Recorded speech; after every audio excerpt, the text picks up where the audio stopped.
ఒక భార్య వివాహం కాకమునుపు 25 సంవత్సరాలు ఒక తండ్రి ఇంటిలో పెరిగింది.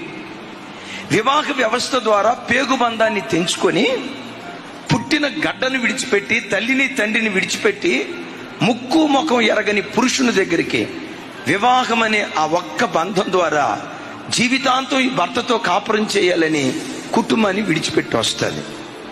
విడిచిపెట్టి వచ్చేటప్పుడు ఆ బిడ్డకున్న నమ్మకం ఏంటో తెలుసా?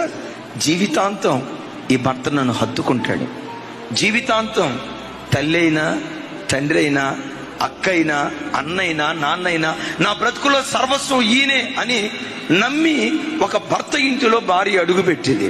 ఏ భర్త అయితే వివాహమైన తర్వాత తన భార్యను తప్ప మరొక స్త్రీ గూర్చిన ఆలోచన మనసులోకి రాకుండా తన హృదయం నిండా భార్యనే ఉంచుకొని భార్య విషయంలో ఏ భర్త నమ్మకమైన వాడిగా బ్రతుకుతాడో ఆ ఇంటిని అంతకంతకు దేవుడు వర్ధిల్ల చేయటం ప్రారంభిస్తాడు.